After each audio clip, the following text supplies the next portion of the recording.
তুফান ছবি দেখছি, two part আছে, টু পার্ট দেখুন। অস্থির হয়েছে ছবিটা। আসসালামু আলাইকুম গাইস, কেমন আছেন সবাই? আশা করি অনেকটাই ভালো আছেন। আজকে আমরা এক জায়গায় যাচ্ছি, সেটা হলো বকিতরাজা এওয়ান মল। কেন যাচ্ছি, কিসের জন্য যাচ্ছি, আপনারা জানতে চাইলে পুরো ভিডিওটা অবশ্যই দেখতে হবে। আমরা প্রথমত একটু দুঃখ কষ্টের কথা বলবো, সেটা হলো যেই টাকাতে আমরা 9 টাকা 50 পয়সা দিয়ে যেই গ্রাফ দিয়ে যেতে পারতাম, যে গাড়ি দিয়ে, সেখানে আমাদের বিল আসছে আপনার 37 টাকা, 30 টাকা 50 পয়সা আমাদের বিল আসছে। আসলে এই বিলটা আসার কারণে আমরা প্রথম একটু হতভঙ্গ হয়ে যাই। 9 টাকার ভাড়া 37 টাকা কিভাবে আসে।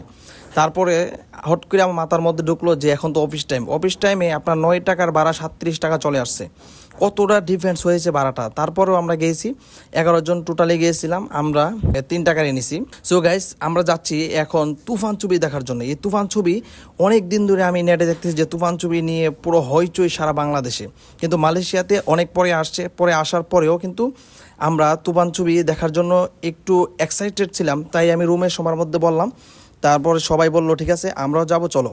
তারপরে আমরা 11 জন টোটাল তুফান ছবি দেখার জন্যে আমরা বকিতরাজা চলে যাই।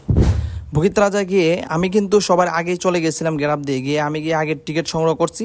তারপরে তারা আসছে আমার সঙ্গে, তাদের সবাইকে নিয়েই আমি হলে ঢুকেছিলাম। কিন্তু প্রথমত আমরা 20 মিনিট পাই নাই, কিন্তু তুফান ছবিটা 20 মিনিট পর থেকে আমরা দেখা শুরু করছি। তখন আমরা যেরকম বুঝলাম ছবিটা কিন্তু অনেক জোশ হয়েছে। সবাই বলতেছে না ছবিটা ভালো হয়েছে, কিন্তু এই ছবিটা আমি কেজিএফ ছবি যখন দেখেছিলাম, কেজিএফ মুভিটা কিন্তু প্রথম একবার দেখে কিন্তু আমি কিছুই বুঝি নাই। তারপর কেজিএফ মুভিটা আমি না হলেও 15 থেকে 20 বার আমি দেখছি। তারপরে এই ঘটনাটা আমার মাথার মধ্যে আসছে যে ছবিটা কোন বিষয় নিয়ে। তুফান ছবিটাও আমি একবার দেখে আমি এখনো বুঝতে পারি নাই, কিন্তু অনেকেই গল্পটা বোঝে নাই। লাস্টে আমরা দেখলাম যে ছবির যে শেষ দিকে চঞ্চল চৌধুরী সাকিব খানকে গুলি করে মেরে ফেললো। তারপরে আবার সাকিব খানকে চঞ্চল চৌধুরী নিয়ে হসপিটালে ভর্তি করলো। এর মিনিংসটা হয়তো আমরা বুঝি নাই, আমরা পরবর্তীতে বুঝবো।